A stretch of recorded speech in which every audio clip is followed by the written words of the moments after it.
Good morning, everybody. It's your boy Sean Carter, and I'm here with.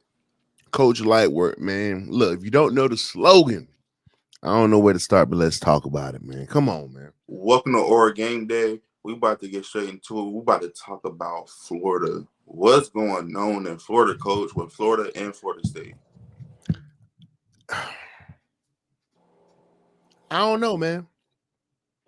I don't know if you start at the head. Well, you got to start at the head with the head coach. You got to start at the head. I don't know what they're doing. I don't know what they're doing. If you could put them on the parlay, they're permanently banned. I don't know. I mean, I just don't get it, dog. With the talent you have on these rosters, I don't get it. You know what I'm saying? It just doesn't make sense. Florida goes from possibly being in the playoffs to being what, substandard? Like, Yeah. you know what I'm saying? Like, bro, it's bad. Florida look like they don't supposed to be on the field with nobody except who they beat? Samford. When Yeah. they beat them, they look like they're a SEC team. But playing anybody else, they don't look right, man. They just don't. So, realistically, we can sit here and say the Miami Hurricanes is the best team in Florida by far, and it's not even close. Uh, Facts. Florida State, and to me, Florida State and Florida need to do one thing, especially if they don't turn it around. There's gonna be some coaches being fired. Mm-hmm. There's gonna be some coaches being fired, and I also sit here, and I said this before when we talked about Florida State in the past. DJ made the wrong move by leaving. He should have stayed where he was. That'd have been 2 years under their system. That'd have been 2 years of the team. If I'm not mistaken, they brought back basically the same team. So he would have been he would have been fine where he was. Let me say this. They didn't bring back the same team. They brought some stars back. Yeah. But they lost, I believe they lost like 10 guys. Yeah, to the To the draft. draft. Yeah. Like, you know what I'm saying? So I mean, if you compare his current situation, that team is way better. yeah, but you're talking about when he was at Clemson, right? No. No, When he went, I think was it Oregon State. Yeah. See, when he was at Oregon State, all he had to do was be the best game manager. Yeah. Hey, look, we're gonna run this football, play action, take what you take it. Just take the open receiver. Now he goes to Florida with all this all this talent, because there's some talent on Florida State's team. We're not gonna say there ain't no talent, but it's a different beast. For some odd reason, the wide receivers ain't catching the ball, O line ain't blocking, defense look like, I don't even know what the defense look like. They don't even look like they're supposed to be on the field. Like water. Dog water, god dang, they got it, boy. So now, like, what, as far as expectations, the fact is y'all both 0-3. Mm-hmm. What is the expectations for them now? Because you got to turn it around. Like, as a coach, knowingly know y'all both on the hot seat from both teams. What do you do to try to regroup, to try to recalibrate? Because Florida State, they dropped 2 games in our conference already. Florida, if I'm not mistaken, dropped 1. If I'm not mistaken, so when you're a coach and you know for a fact you're on the hot seat, I'm pretty sure they're not oblivious to this. They're on the hot seat. What do you do to try to turn it around? I'm gonna tell you something my coach did with us. We dropped a heartbreaker to Bowling Green one year. A heartbreaker. Mm-hmm. And we were like, I believe we were like 1-2 or something like that. And instead of doing meetings that Sunday, we went out there and played ultimate frisbee. Now, I know that sounds a little weird, right? It sounds weird. Like, we went out there and played ultimate frisbee.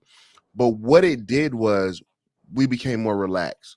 We took the pressure off. They got to take the pressure. The pressure's off now. You're not getting into the playoffs. The playoffs is out the picture. Let's just do this. The playoffs is out the picture. Yeah.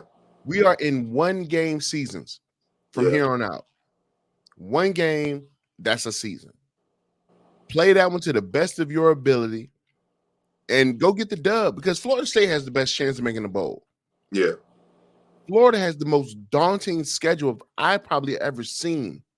You know what I'm saying? Like the teams they have to go up against, like it's crazy, dude. You know what I'm saying? So if it's me, 1-game seasons, let's go figure it out 1 game at a time.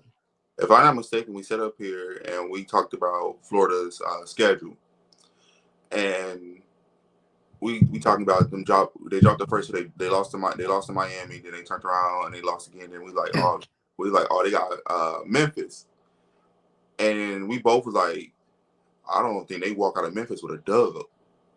Memphis is a dark horse good. Like you can't really sleep on them. Right.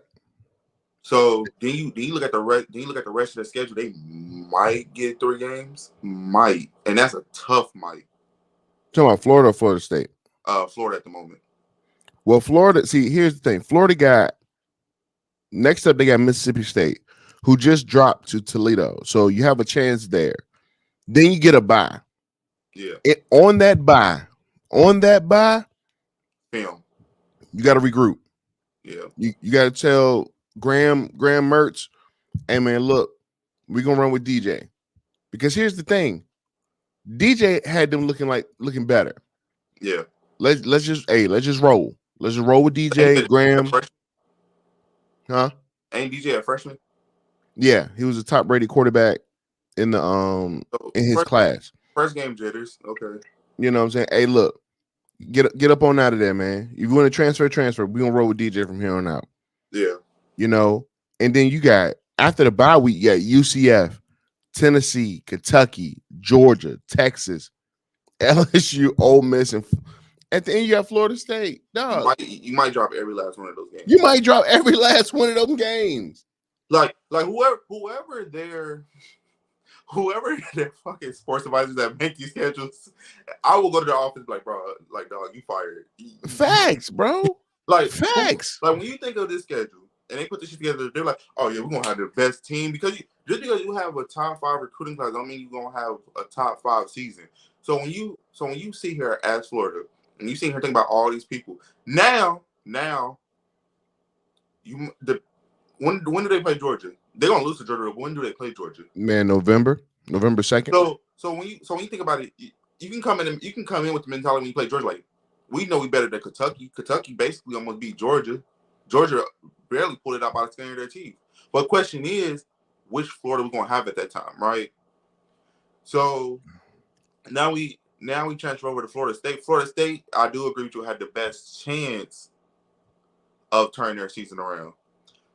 It comes down to coaching, comes down to game management, and it comes down to DJ and his right reads, the O-lines keeping DJ up, and their back 7 pressuring the ball. Dog. I mean, I don't know, dog. Like, they literally couldn't do anything against Memphis. They couldn't do anything against Boston College. And it's weird. It's like they get cooking at awkward times. Like they just don't start off hot, or they don't build up to it. It's just weird times. Like it's like one drive, 3 drives in a row, they get 3 and out, and then next thing you know, boom, they drive down the field and they score. And what's so crazy about it is a lot of people sleep on Memphis. Memphis, if I'm not mistaken, lost 12 players to the draft. And out of those 12 players, 6 of them went in the top 5 rounds. So then they also lost 3 more as undrafted that signed actual 53-man roster contracts. So Memphis is loaded, and Memphis is highly slept on. So when you go against Memphis, you can go there like, oh, it's another team. Like y'all paid them $1.3 million to get your ass tapped on. You just upgraded their facility. You just did minor upgrades. Like you just paid. Man, you upgraded it. Oh my goodness, bro. You just paid $1.3 million to get your ass tapped. Now, when I look at Florida State's schedule, they can still turn it around. They got Cal, SMU. I mean, they may lose to Clemson, but then you hit a bye. Duke doesn't look all that good. Yeah, you got to play Miami. North Carolina, that you can win that game. You could you could possibly beat Notre Dame, depending on how you play, how you come out and play. And then you got CSU, and then you got Florida. So You can still turn it around. So for Florida State, as a coach, what do you think? What do you think they need to either change, or do you think they need to go back to the board and be like, who's really the starters? Do you think they need to start doing position? I'm wiping the board clean. Like there is no more starting position. There's no longer starters. I'm wiping the board clean. Okay. Every position is up because right now, when we come in Sunday, we got to watch the film. Yeah. I'm not watching the film. Yeah. I'm not watching the film. I'm wiping everything off the board. Yeah. Every position is up. Quarterback all the way up to oh shoot. My fault, yeah. Of my alarm clock. But every position's on the board. Every position is up. DJ, you gotta win your position again. Yeah. Roy Dale and all y'all, I don't know if this is the right running back room. You better figure it out or hit the transfer portal. Yeah. I'm hitting them just like that. Hitting them just like that. You know, my grandma used to tell me this, right? Your first girlfriend might not treat you right, so you go to somebody else. Your second girlfriend treats you like a king, but you're not used to it, so you go to somebody else. The grass is not always green on the other side. He had it made at Oregon State. Oregon State, in a sense, was built for him. I get it. You went to Clemson. Clemson was not the girlfriend for you, DJ. You went to Oregon State. Oregon State, what fed you, rubbed your belly, all that stuff. Now, then you go to Florida State. Florida State sitting here cheating on you. So when you sit here and you break it down, the grass is not always greener. So what I would say is, if I'm whoever's in DJ's camp and tell him to transfer, don't need to be in his camp no more. Because when he transferred, I was talking to my brother, and I was like, that's about to bite him in the ass. Because I was like, you could tell that Oregon State was literally building around him because he didn't have to do much. He had to do enough. Florida State, in a sense, want him to do everything, and he can't do everything because he's not built like that. Mm-hmm. It'd be different if you had an Arch Manning, right? Or if you had a Cam Ward, or if you had all these Cam Rising, or if you had a lot of these different quarterbacks, get it, because they can go win you a game. They can go win you a game. We've seen them in pivotal moments to win your game. We seen Cam Rising in Utah when they was stacked the fuck up, and they had like 7 running backs rushing for almost 1,000 yards. We seen them, and we seen him go win the game. We seen Cam currently picking teams apart like it's nothing currently. We seen Carson Beck do a little bit last year, but the difference is Carson Beck is a game manager. He don't play outside of his role. Mm-hmm. Florida State need to go back and you go to the drawing board. Yes, you got to win position again. If you win, all I need you to do is do enough. Don't overdo it. Just do enough. I'm tired of Florida because Florida don't know who their quarterback at this point. Just bring Tim Tebow back at this point. Like at this point, just go back to Urban Meyer. Hey, look, dog. Look, I got $1 billion on the table right now. Look, just come back I'm telling you, man. When DJ went to Clemson, he did not get developed. What they were hoping was he was just talented enough to come in and win football games. He did not get developed at all. And then pick off of that real quick. Dabo is literally the worst program to come down in development. He wants people that's ready now. He wants stars that's ready now. It's literally proven. Dabo is literally the worst development coach in a fucking world. And it says a fucking lie. He literally won because he had quarterbacks that came from the teams he had prior to was top tier. Like the 3 years that he had Trevor Lawrence, top tier. The 3 years he had Deshaun, top tier. Like Dabo did not develop nobody. Difference is you had players that was hungry that wanted to get it. Trevor Lawrence came back from Remember the Titans. He came back from filming the movie and went to play football. I can't deal with you. I can't, bro. There's no development with DJ. There's no development. And you can tell. So whoever his quarterback coach was because here's the thing, and I want people to understand this, and I'm gonna say this because people always like to blame the head coach, but players spend more time with their position coach Yeah. than they do the head coach. Yeah. Now, with the starting quarterback, he may spend more time with the head coach depending on what the head coach coaches. Yeah. Focus is His specialty. Yeah. right, his specialty. But DJ did not get developed at Clemson. He went to Oregon State. They say, look, man, we don't want you to do too much. Yeah. Just do enough. And they were winning. When he went to Florida, I believe he felt he had it, that he could do it. Mm-hmm. Problem is, Florida leans on their quarterback.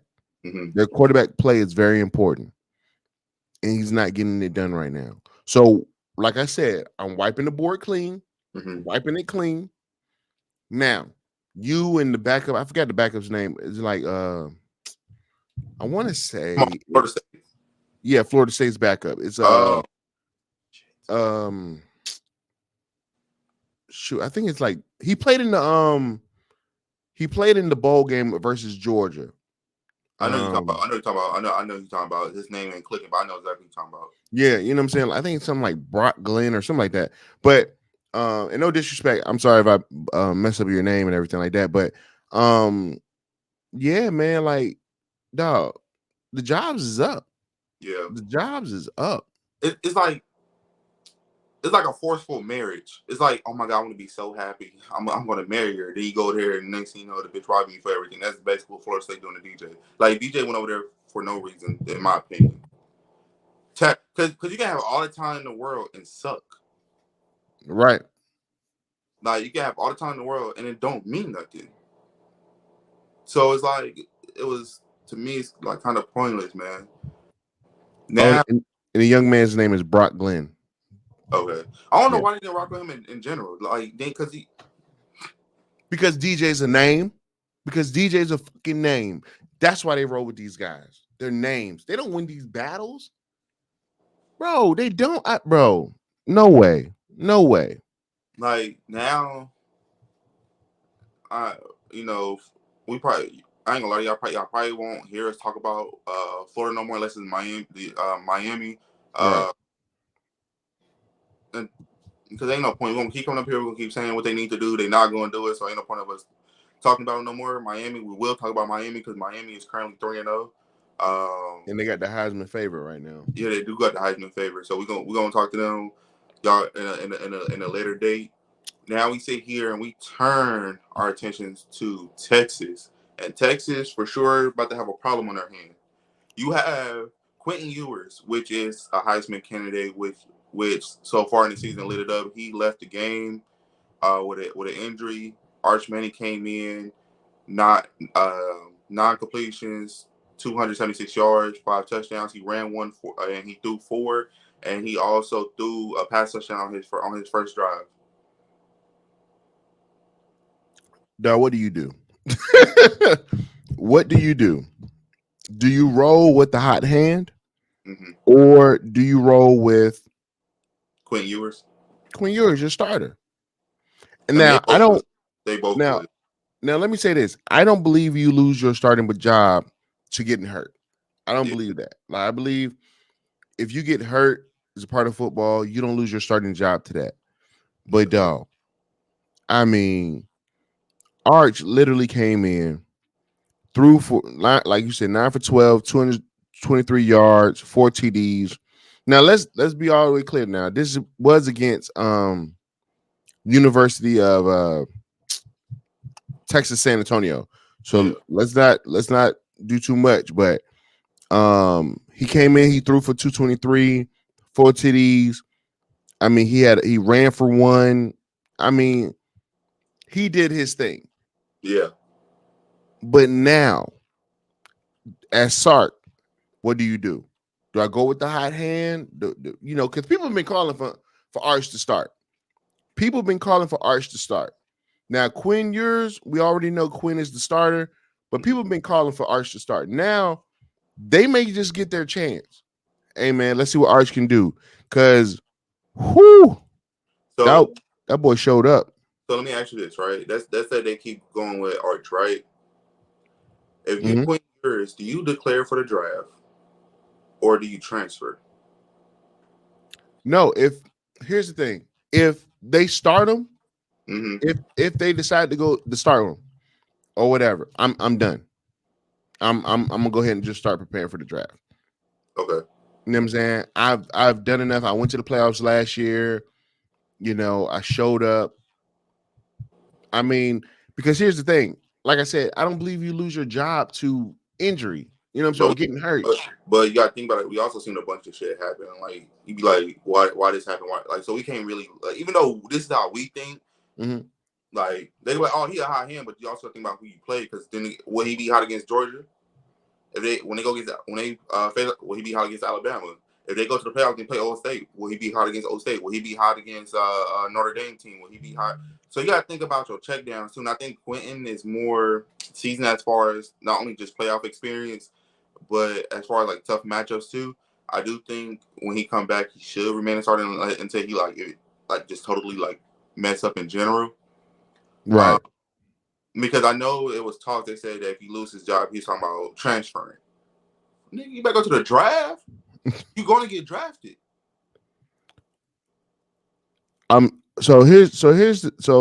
Here's another thing too. The next two games is you got Louisiana Monroe and you got Mississippi State. This is what I say. Damn out for Louisiana Monroe. Yeah, I'm sitting Quinn for Louisiana Monroe. Yeah, I'm sitting him. Aren't you going to start that game? yeah, You're gonna play that you're gonna play that game. yeah, Okay. Mississippi State. If Quinn is back, we're gonna start Quinn. All right, and we yeah. may give both of them a half because here's the thing. Because after Mississippi State they gotta buy. They literally got a two-headed monster at quarterback. Right. So you gotta buy. During that bye week, we're preparing for Oklahoma. Yeah, One of y'all gonna have to step up and be that guy. Now we know Quinn is that guy because Sark says he's that guy. yeah. But I'm putting a little competition into it, man. I'm putting a little competition into it, and if Quinn, is still that guy, then hey, he gonna start against Oklahoma. It was talks this off season when Arch decided not to enter the transfer portal. He said he was going back to Texas, and Right. then Quentin Ewers did go test the product at the draft, but he ended up coming back. Uh, Mm-hmm. it was talks because they was like hyping Arch up. Arch gonna be the starter. That he was thinking about returning back to Ohio State. And to me, how I think about it is, don't get me wrong, I'm a Buckeye fan, and I didn't want to lose Quentin in general, but they chose C.J. Stroud, which didn't really do nothing wrong. C.J. did his own thing; he made his own legacy at Ohio State. But Right. if you, first of all, having a QB2 that's technically a QB1 as a backup is a crazy thing to look over your shoulder with, right? Mm-hmm. Because any big fuck up if you go against Georgia, Alabama, you really like that person coming in. So, do I like the fact that he stayed because he won the competition? Yeah, because it shows how competitive he is. But if you got a chance to go get your own loaded team, like Ohio State, I would have went back personally, because Ohio State don't have a dominant backup. You have literally probably the number one overall pick as a backup, potentially. And you got So to think about you're he a sophomore, so you got so to think you about saying who go to Ohio State? Quentin Ewers. Why would? No, because he left Ohio State to go to Oh, you Texas. talking about when he left? Yeah, he left Ohio Okay, State to go to Texas. So, granted, Arch Manning, the way they're hyping him up, he's potentially gonna be the number one overall pick, right? Because he's gonna I play can see next that. year. He's gonna play next year, then he's gonna declare for the draft. Because he a sophomore. No, he's a freshman, He a sophomore. This is second year. He's redshirt set for freshman. He's the redshirt freshman. oh well, I'm So sorry, that I'm not. means so that really means if he wanted to, he could stay. He could stay in college for the next after this season. He can stay in the next 3 years. Nah, college get the bare minimum out of me. Uh, but if you quitting, think about it like this: if anything bad happens, you lose your job to potentially the number one overall pick. And your number one overall pick is a backup, dog. Arch Manning's a starter for any other team. Yeah. He's your backup. So when you see him think about like this, like, damn, I should have just left. I say no. I say no because here's the thing. When you look at it, you got to think about it as if you're in their position. Let's look at if you're in their position. You are the starting quarterback for Texas. You just took your team to the playoffs. Y'all lost in the semis to the team that lost into the national championship game. Okay. Yeah. All right. Boom. We just reloaded talent wise. Yeah. Okay. Now Arch is my backup. Me and Arch got a decent relationship. All right. Sark is talking to me. Hey man, we're gonna reload. Come back. We can win a national championship with this team.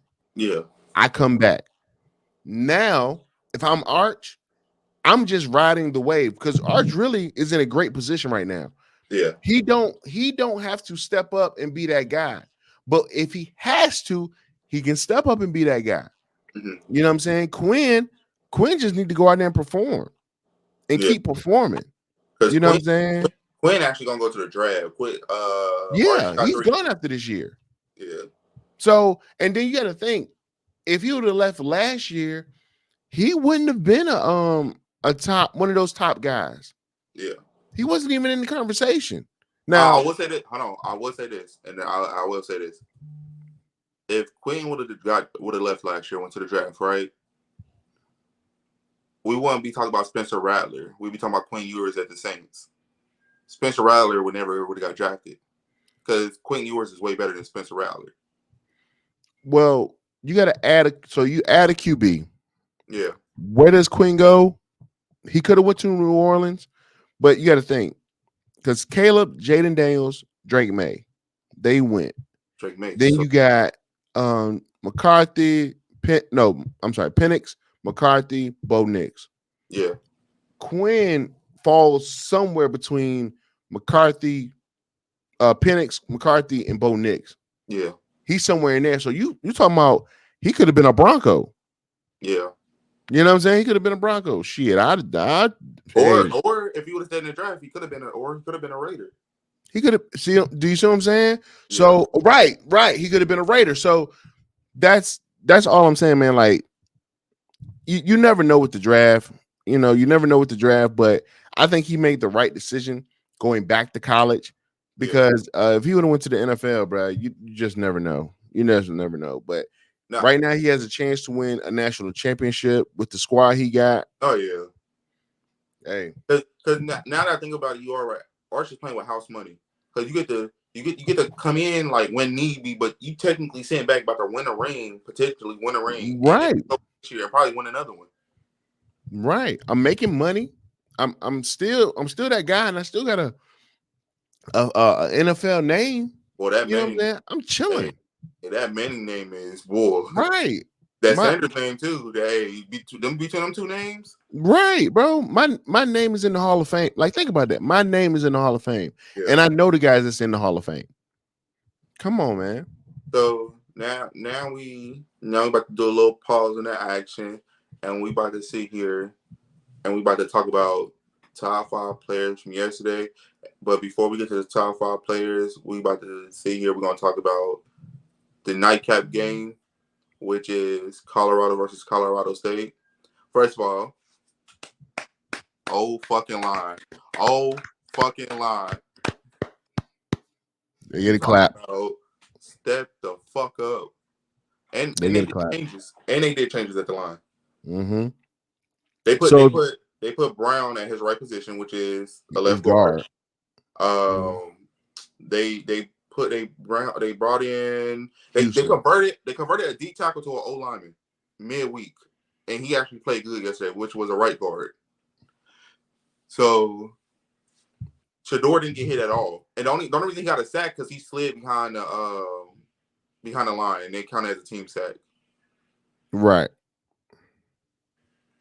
Colorado for one. Let's say this. Let me say this. Colorado offensive line and defensive line did their thing yesterday. Now, I'm gonna be real. Colorado State does not have the talent that Nebraska has. That's clear. That's very clear. So I understand. So I get that part, but they did a hell of a job yesterday. Yeah. Now, my issue with Colorado is Shador. I Hmm. understand you got happy feet, man. I get it. You've been hit a lot, but you're moving out of the pocket when you don't have to move out of the pocket. Yeah. Stay there, man. Stay there. But he has real happy feet, and he's throwing off of like his feet are not set. He's throwing off His left. different platforms. And don't get me wrong, he's accurate than a mug. He's accurate. But the problem is that he's making it harder than what it has to be. Yeah. You know what I'm saying? But shout out to the O-line. They did a hell of a job.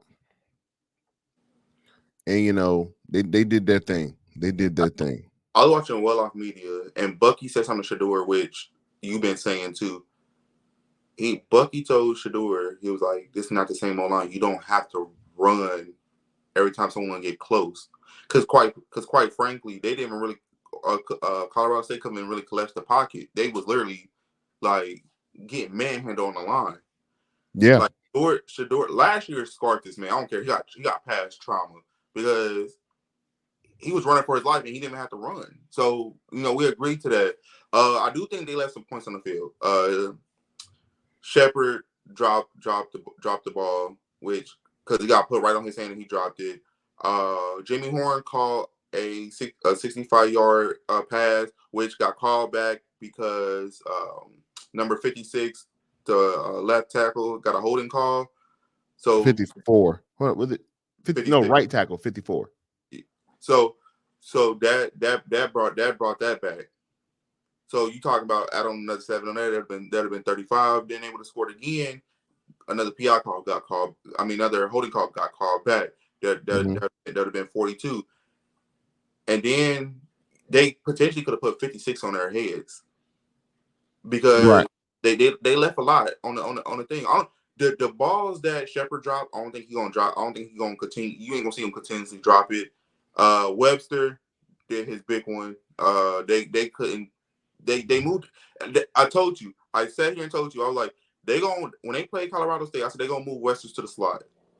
Jimmy Horn played a lot of wideout yesterday. They moved Webster to the slot, and both times Webster scored, he was in the slot.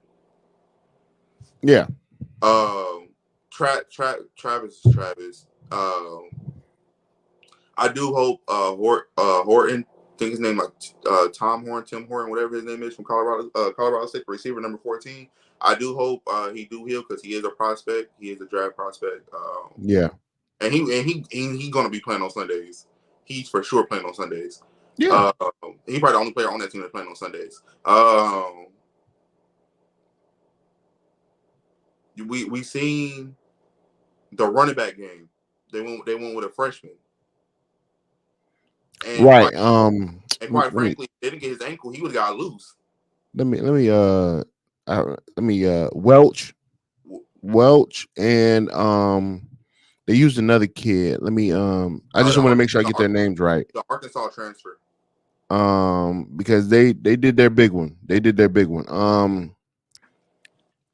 So they used Welch, Augustus, the running back from Arkansas last year. Yeah. They ran hard.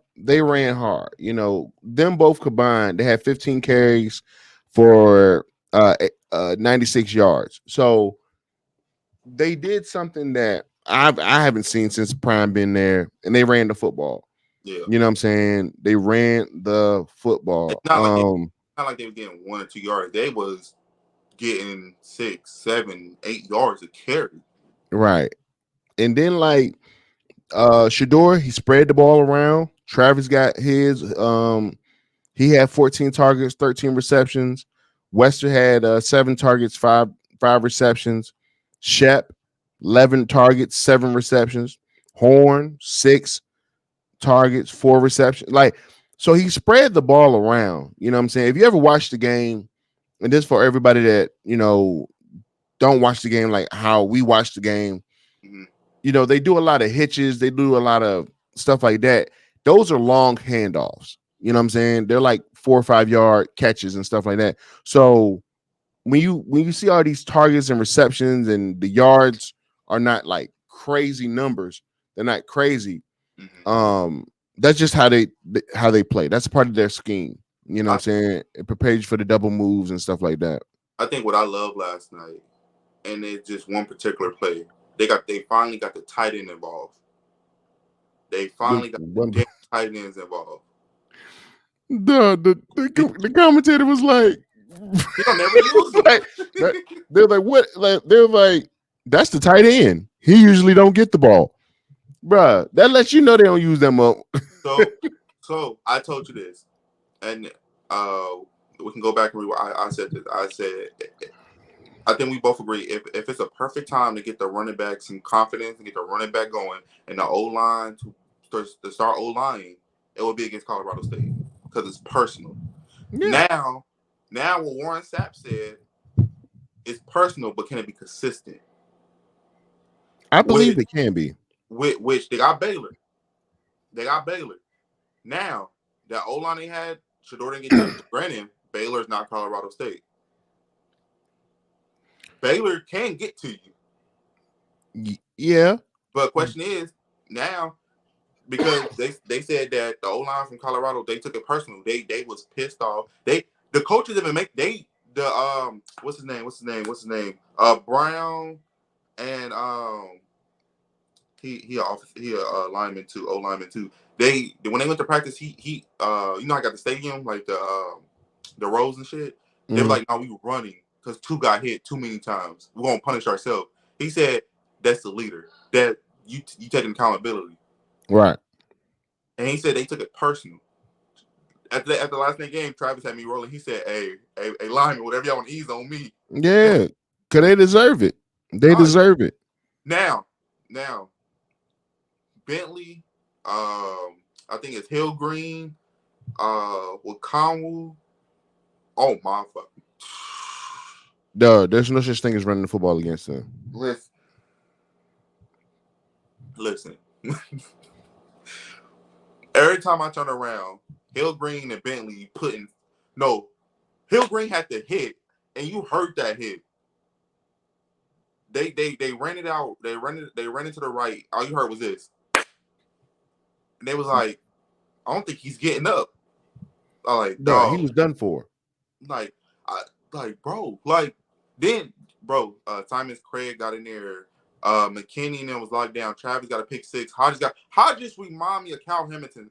Cal Hamilton so fucking much, dog. The way he played, he remind me of Cal Hamilton so much. Hodges got a pick. Got a pick. Travis almost had a pick six. Like, for Colorado State to talk so much shit week in and week out. Y'all don't talk about nobody else, but when y'all play Colorado, y'all want to talk. I get it. It's rivalry week. I get gonna talk to keep the same energy for every team.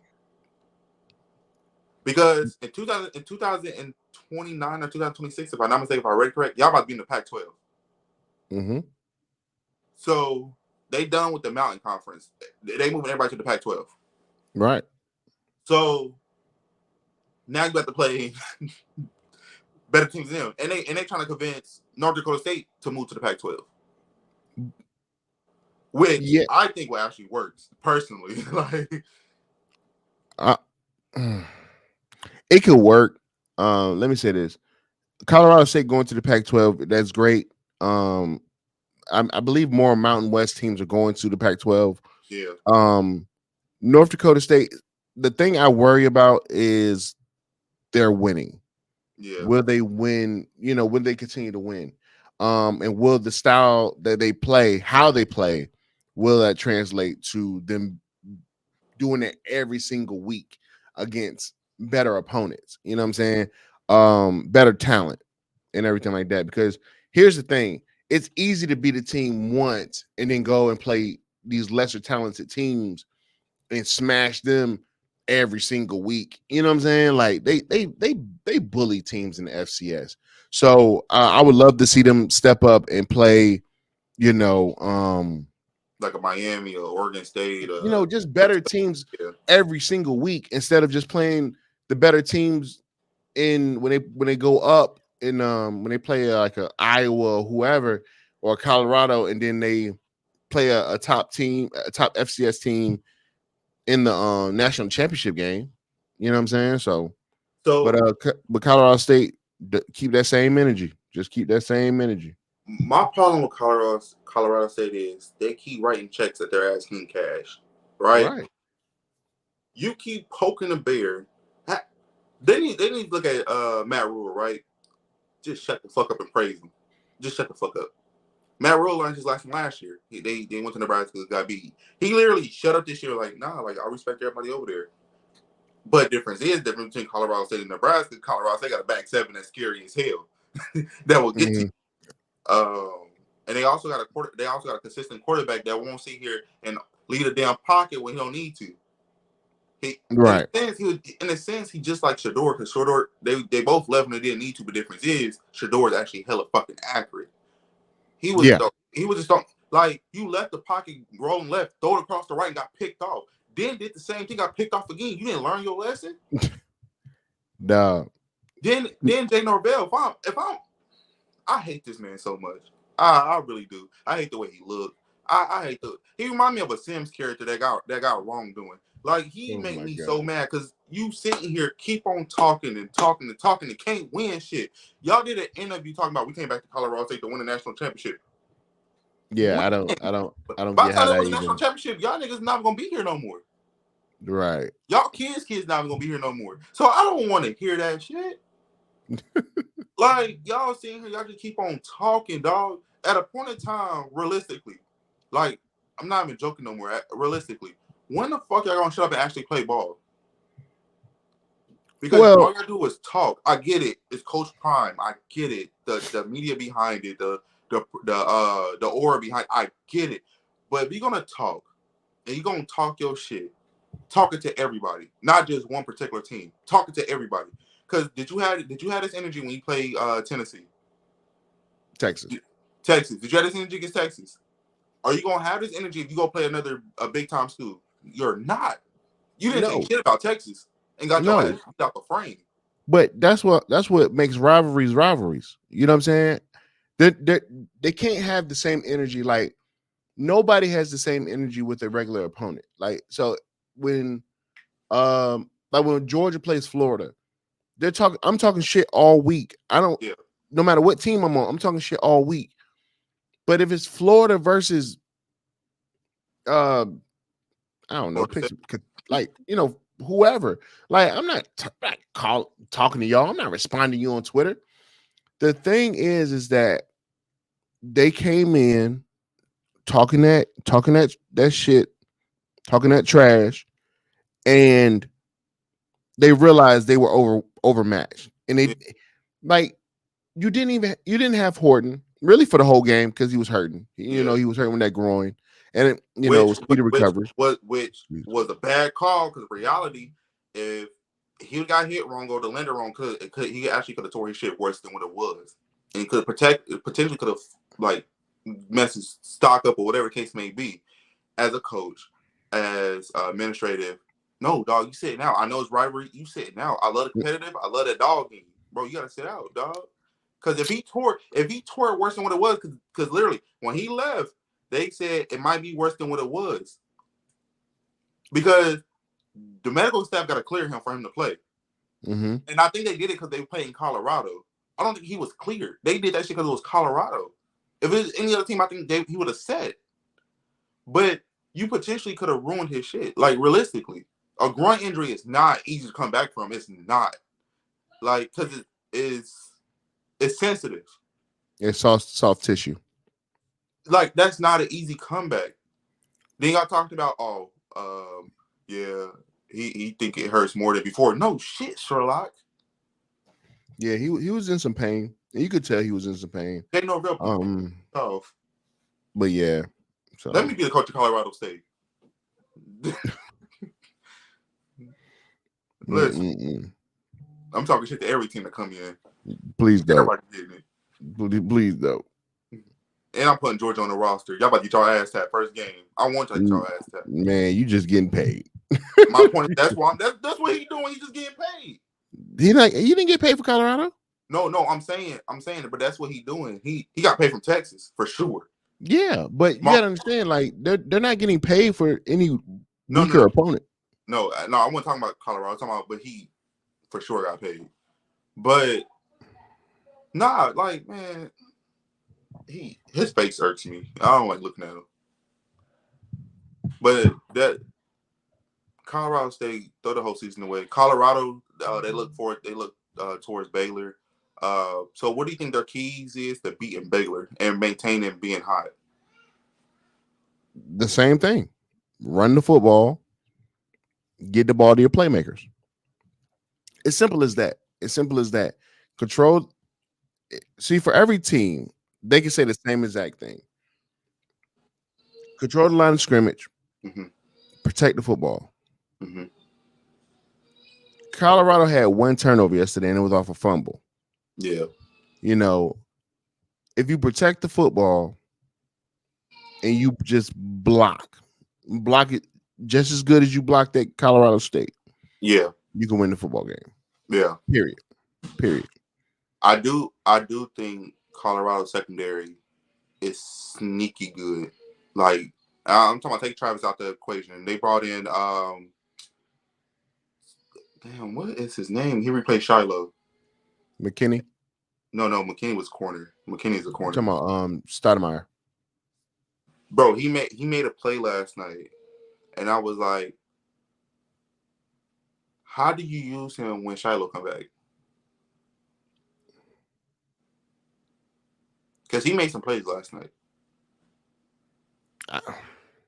Because Shiloh gonna start when he come back.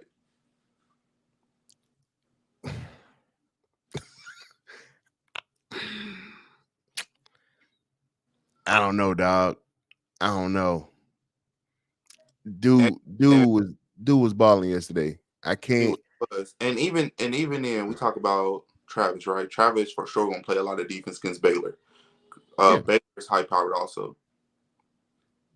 I think this is the moment when you tell Travis, we're gonna have some packages for you on offense for sure. Focus on D. This is when I think you will see, hopefully, you will see more of a Marion Miller.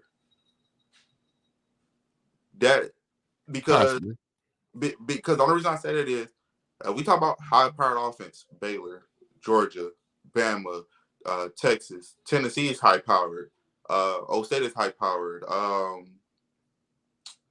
Colorado got a high powered offense. They just don't got a high powered O line. Mm-hmm. But when we talk about weapons, Baylor got weapons. Difference is they just can't get them all clicking together. If I'm Colorado leading to this, talking about game planning, Travis, focus on D. We're gonna put some pack and clutch moments. Of course, Travis gonna play offense. We already know that. I think this is where you see Marion Miller. Because you want to talk about length, you want to talk about size, you want to talk about speed. Outside of Jimmy Horn, I think Marion Miller's in the middle as far as speed and got the same length as Shepard. Yeah. So I mean, he's gonna be back next year. He's only a sophomore, but I think this is when you make that adjustment. You will see like a Marion Miller because they eventually gonna start playing him eventually. Yeah. You know, I don't think they're gonna change anything with Travis because here's the thing, Travis. I just found out that Travis gets 3 days off to recover from the how about to say the video game from the game. Yeah, he has 3 days of recovery. Oh, shit. So if he has 3 days of recovery, he doesn't go through all the contact he don't go through the contact on Tuesday's practice. So he gets Sunday, Monday, and then Tuesday off. Yeah. Wednesday, they don't do a lot of hitting. Thursday, they're not doing a lot of hitting. And then he travels Friday. So, I mean, yeah, man, like he's good to go. I don't see them stop the usage of him or slow down the usage. I do believe Marion Miller needs to play more. And when Shep has those opportunities to make a play, he has to make those plays. So and that's really it. But now we talk about running backs. You have Augustus that went off last night. Y'all Welsh that did some things, but you got Hayden. You got Overloff. What do you do now? You got a stable. You got a stable now. But who do you start? It doesn't matter who Hayden starts. was hurt, but he coming back this week. So who do you play? It don't matter who starts. You want to start Hayden? That's fine. You want to start Welch? That's fine. You want to start Augusta? That's fine. It's all about, can you be productive? All right, we saw the film. Welch and Augusta hit the hole. They were hitting the holes, they were making plays. Hayden, if you're better than that, yeah, you can start. Yeah. If you're better than that, hit the hole and make the play. Yeah. You know what I'm saying? And then you roll them. I say you give Hayden the first 2 series, throw Welch in there, third downs, throw Augusta in there. Like, man, mix that up. I think not only that, I think we both about to agree to this point. Colorado's fourth quarter 2-minute drill, especially when they win, it sucks ass. Man, it sucks Run ass the chips, fucking ball, dog. bro. You throwing the ball for what? And it's so crazy because they said last night they don't think that's Pat Shermer call. They think Deion's making that call. I don't think Deion making that call either. I think it should that fucking call. Because as soon as he threw the ball, you see Deion go like this. You see Deion just throw his hands in the air like, what are you doing? Yeah. It's not Pat Shermer. It's not Prime. It's Shedeur. And he's checking the pass plays. Why? I don't know. What does he see? The last 2 minutes, literally, they should have just ran the ball. Literally. What, bro? Yes. If they would have ran the ball, it would have been ball game.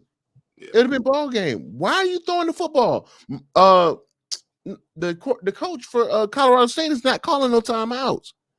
I don't think they even had any. Bruh, he's not I think he had like 1 or 2. Maybe I think he maybe had 1. But they're not calling that. Yeah. Just run the ball. And not yet. What screw Colorado State? 1, which these referees be pissing me off. Travis got hit last year, and everybody and their mama knew that was targeting.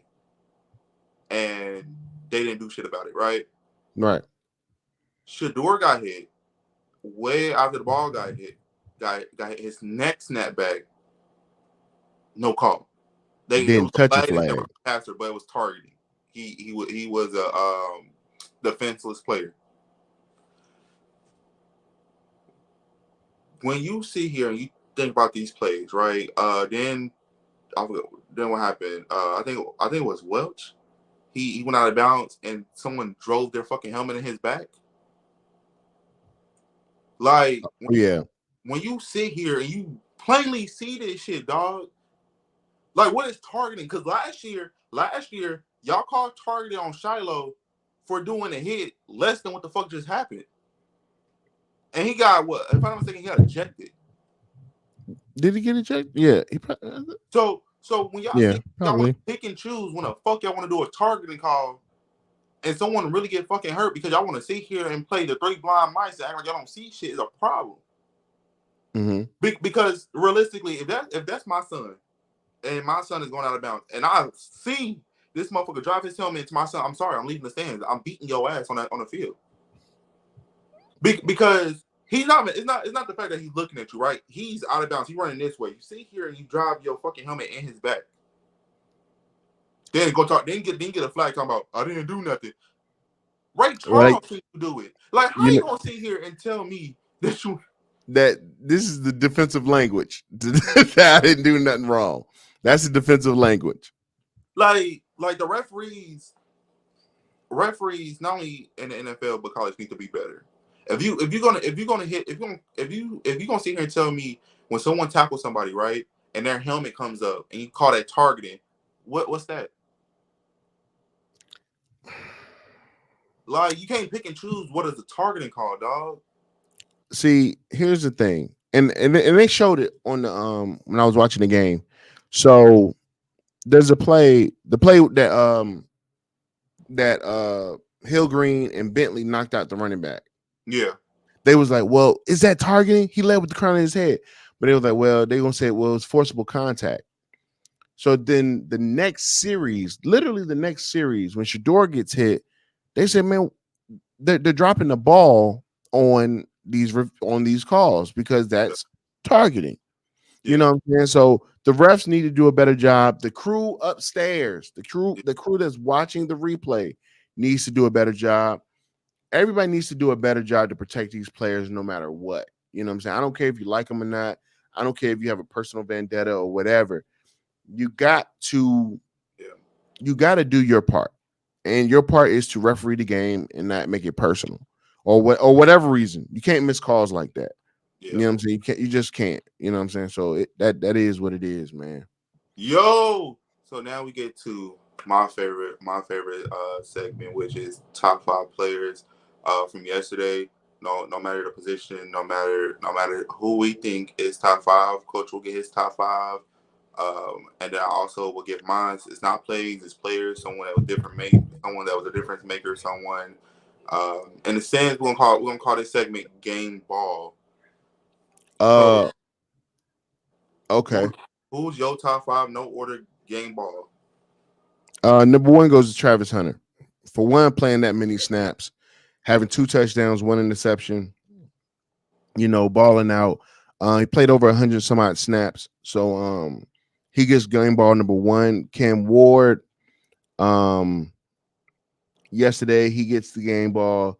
He's just stockpiling his you know what I'm saying, his resume. to his resume to the Heisman. He's doing his thing, so he gets the game ball. This is gonna be a surprise right here. This one might be a surprise in what I'm about to say. But the kid from hold on, let me pull it up real quick. The kid from Kansas State, what's his name? Johnson. I think it's Avery Johnson. Yeah. All right. Yeah, let me tell you something. The glorified running back, quarterback. He did his thing, man, leading his team past Arizona, who is one of the favorites to win the Big 12. You know, he did his thing. He led his squad. You know, he's not that much of a passer, but he's a hell of a runner. Okay, and then what was that? 3. My last, I'm gonna just do 4 today. I'm just do 4. My last game ball goes to Toledo. The whole Toledo squad. They went to Mississippi State and beat the doggish out of Mississippi State. So they showed up. They played well, man. Shout out to the MAC conference. They did their thing. So yeah, man. Those my game balls, man. Travis Hunter, Cam Ward, Avery Johnson, and then Toledo, man. Shout outs to them. So we had the same but different. For me, number 1 is Travis, playing both sides. 5 tackles, a tackle for loss, an interception, 10 catches, 100 yards, two tutties. We talking about Heisman resumes. He putting one hell of a resume together too. For me, Arch Manning, to come in as a backup, score on your first play, you scored. Your first pass is a touchdown. You also ran and you threw 4 more after that. Third, Jalen Milroe.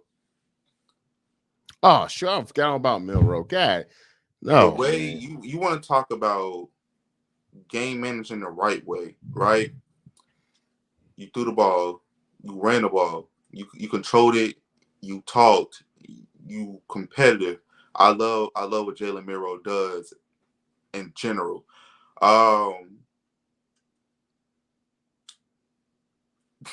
I'm about to troll you for a second. Don't troll me, dog. Game ball. Don't troll me, dog. Not playing, but for me, Colorado running backs finally got your in the fucking dirt. That's a fact. Last one for me, bro. Missouri. The whole team, dog. Y'all went up there. Y'all did y'all thing. Burton finally got some help. Y'all, man, you talking about down to the wires. It's 21-27. Y'all defense made the right calls at the end. Y'all offense was clicking when need be. Luther finally got some help as far as another receiver, and the running back got going. So that's mine. Yeah, man. Shout outs to them, man. Shout out to everybody that played yesterday, made it out of their games healthy, and shout out to the ones that didn't. Hopefully y'all have a speedy recovery and everything like that. But shout outs to them. And now today's is Sunday, and we got a long slate of games.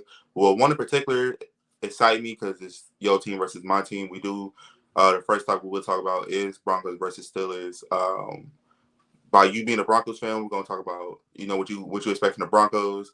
I'm going to talk what I expect from the Steelers, and then we're gonna pick. I'm also gonna talk about two other teams. Then we're gonna head off from there. So, as you for the Broncos, what is your three keys for the Broncos to beat the Steelers? Protect the football. Protect the football. Run the football. And defense has to be dominant. Yeah. The defense has to show up. Because what this game, if everything goes the way it's supposed to go, like for us to win, Mm-hmm. defense has to play out of this world. And what I mean by out of this world, I mean they have to play, good defense. Yeah. And Bo Nix just needs to Stay away from TJ Watt. stay away from both ends and just continue to make sure that we're in good field position. Yeah. When we punt the ball off, we should be close to the 50 when we punt the ball off to put the Yeah. Steelers in a bad position. Don't get into the whole being in the negative how most rookies end up in the negative. Then Yeah. we're putting the ball and we're giving this team better field position. So field position, defense, and protecting the football, man. So for me, defense, bring it how you brought week one, get to the quarterback. Man, you want to talk about, we always talk about a front seven. Let's talk about the back seven. Alex Heisman, TJ Watt, Cam Hayward. We got Keanu, we got Daniels. Then you got to talk about Patrick Queen, Mika. We have Joey Porter. We got Trace. We have Deontay Jackson. Like then we went out and we just signed Emmons back.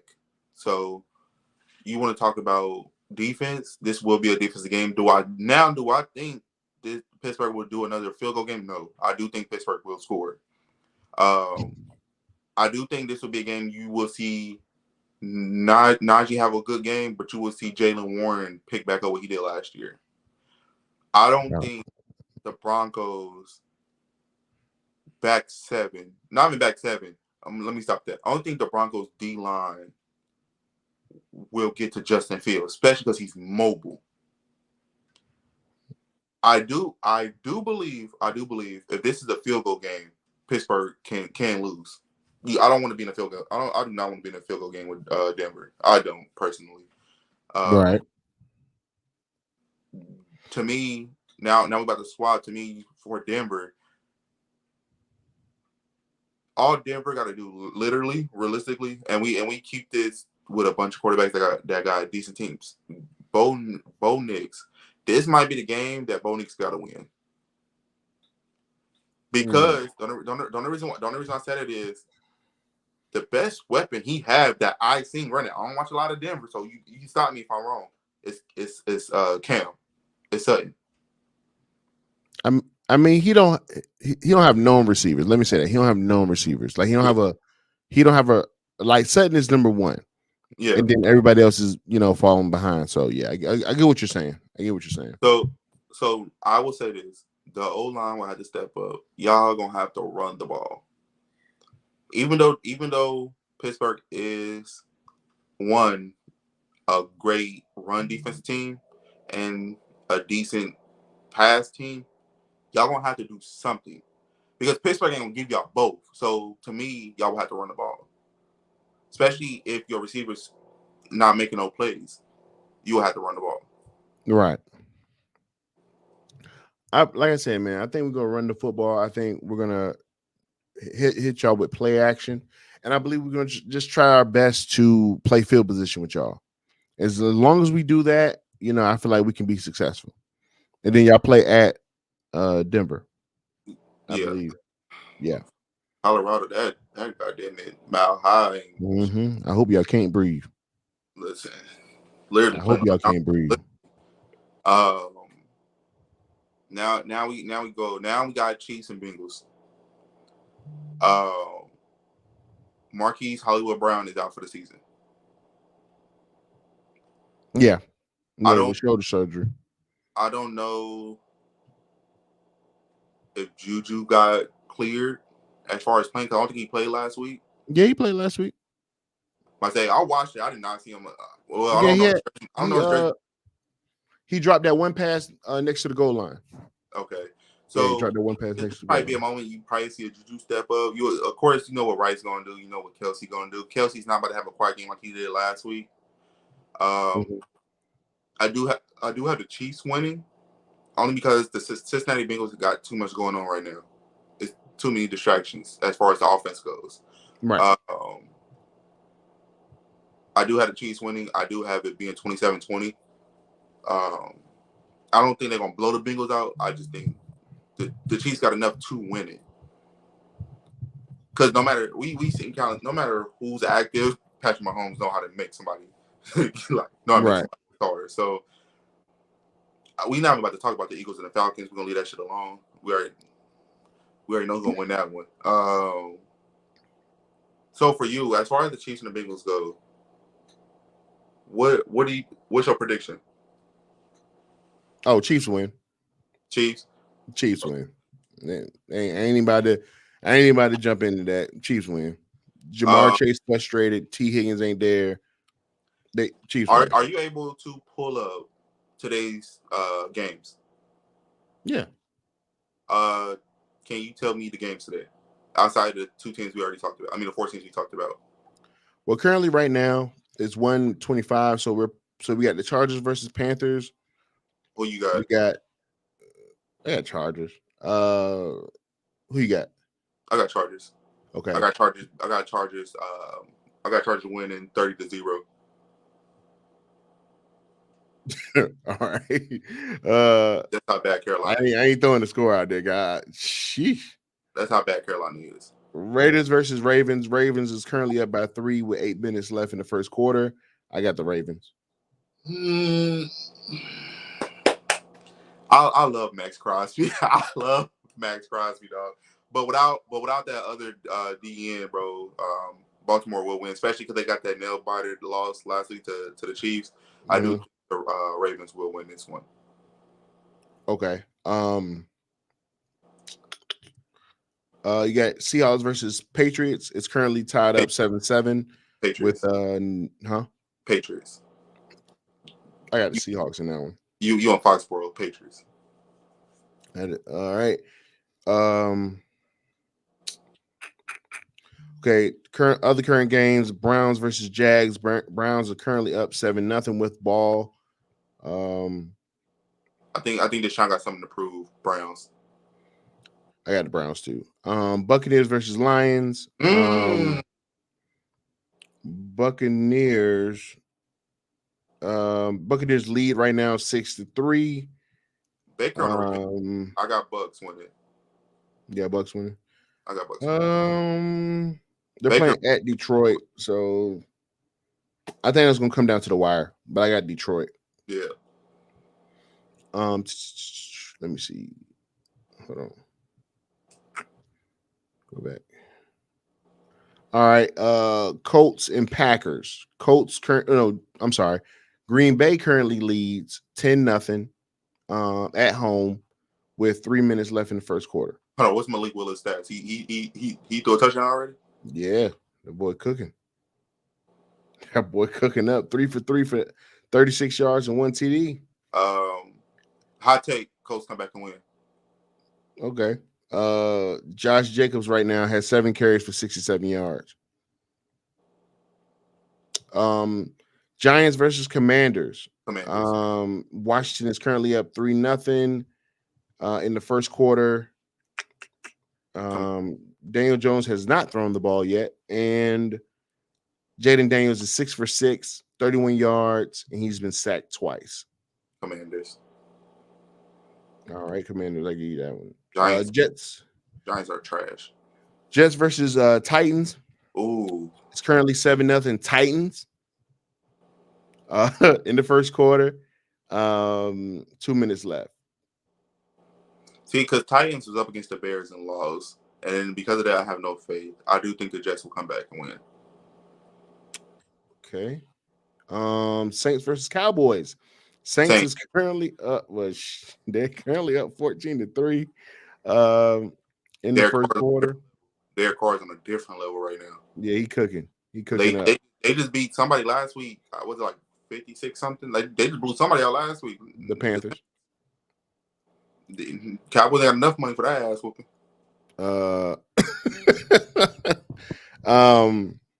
Rams versus Cardinals. Who you got? Oh no, hooking the coolers out. Hold on, real quick. So we talking about Rams and Cardinals. Kyler Murray pissed me off. You said here they drafted Marvin Harrison Jr. with the 4th overall pick. Right. You said here out of your own fucking mouth said it's not your job to give him the fucking ball. Whose job is it? Because God ain't gonna throw him the motherfucking ball. Like, whose job is it to give him the ball? He's literally y'all best receiver, and he a rookie. Yeah. So who you got? The Rams. Because I hope, I pray someone break his damn kneecap. I can't. Kyler Murray pissing me off. Kyler, we don't really mean that. Kyler, we don't really mean that, Kyler. The same size as my damn hip. I'm tired of him. Jeez, yeah, we don't. What the? All right, I got Cardinals. I think Maserati Marv and Kyler get it together. Bears versus Texans. Texans. Yeah, I think Caleb gets better, but I believe Texans. Caleb is overhyped. Texans.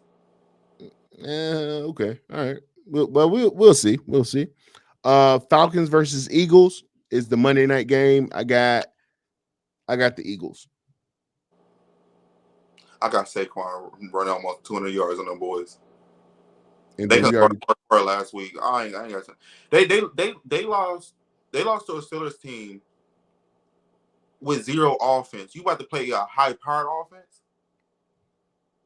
Yeah. Like. Yeah. and in a sense, the Eagles probably got the same or probably a little bit better defense.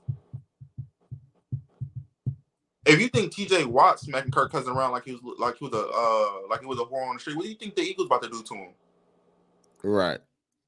That I do think, and I'm gonna quote this: if Falcons drop this one, this is when you about to start seeing Michael Penix. I think people start calling for him. Yeah, like this is when I think this is when you about to start seeing like the wind up. Oh, we want Penix, we want Penix, we want Penix, we want Penix. And I think you can't go 0-3 as a starting quarterback.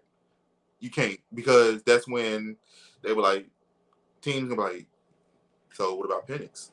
I mean, we traded up and drafted high to get him. So what about Penix? Yeah, I see what you're saying about that. I see. You traded a lot of assets to get him. And I think that's what Kirk was talking about. Like Kirk knows how this goes, because it happened with him and RG3. Like as soon as RG3 started messing up or he got injured, they started calling for Kirk. So I get it, and I think that's what Kirk understood. You know what I'm saying? So, but here got my thing, and I said this, and the way when we were talking about DJ at Florida State, the same way I felt about Kirk, should have stayed your ass in Minnesota. Oh, absolutely. Because they would have drafted JJ for sure. They still would have drafted the backup because you're getting older. But difference is they didn't trade up to get JJ though. JJ fell in their lap. Right. They traded assets to get Penix. Yeah. Well, we're gonna see how it's gonna go, man. They gotta figure that thing out. They gotta figure it out. Nah, so I don't know. I do think Penix gonna play this year. I just don't know again, because you can't drive 0-3 or 0-4 and you got a quarterback that they traded up to get. Right. That's just like the whole Drake May, Jacoby Brissett, Joe Milton thing, right? It's like they drafted Joe Milton, they drafted Drake May with the 3rd pick. Like I don't think I don't think Drake May will play this year. If Jacoby Brissett can somehow, some way win 5 to 6 games, I don't see Drake May playing. I think they're gonna set him out for the year, develop, let him learn, let him do this. I think they literally just gonna just ride out with Jacoby Brissett this year. Yeah, I can see that. It depends on the status of the team. Because Yeah. it's a trend going on Twitter right now that they trying to get Travis. That the Patriots trying to get Travis Hunter. He's not going to New England. Like like when I tell you it's so many like memes and because of him in Patriots uniforms, they like, and there's people at the Patriots game wearing 12, and instead of saying Tom Brady got Travis Hunter on there. I said, first of all, Travis ain't the only reason why Travis ain't going there because he can't wear 12. Yeah, he's not going there. He's not. He won't go there. So I don't know, man. I sit here and I look at these games, and I'm like, it's some good matchups, and it's a matchup like dog. It's a squash match. But then again, we've been surprised before, so that's the point of predictions. You never know what happened. Yeah, we shall see, my boy. We shall see. Like even in week 1 when everybody predicted that the Falcons were gonna blow Pittsburgh out, I like, do people realize our defense is crazy good? I think they were hoping that Kirk Cousins was the old Kirk Cousins. But Kirk Cousins came off an ACL injury. That's what I'm saying. They hope he was the old Kirk Cousins. Like when you come back from an injury like that, you can't just sit here and just be like, oh yeah, we hoping this person does this. Yeah, I mean, it's just football fans are delusional. Like they're delusional in a sense. Like names and what you've done in the past, not what you did in the past predicts your future, or that's what they hope. Yeah, So man. Yeah, man. So what I want to say is, man, thank everybody for watching, man. Like, comment, share, subscribe, follow us on TikTok. Our personal pages will be in the description on top of our Game Day link will be down there on top of our Instagrams. Man, comment what y'all want to comment y'all team. Comment what y'all want to see, what y'all want to talk about. Comment a team we haven't even talked about. Y'all want us to go watch. We'll watch any team. We'll watch any game. Let us know what y'all want to see. Ask us questions. And like I said, if y'all new, go back and watch the old videos. Come back, say that you did it, man. We about to see who really our day ones is. It's your boy Sean. Hey man, it's Coach Lightwork, man. I appreciate y'all being here, man. I appreciate y'all the watching, the views, the follows. I appreciate y'all, man. Let's go.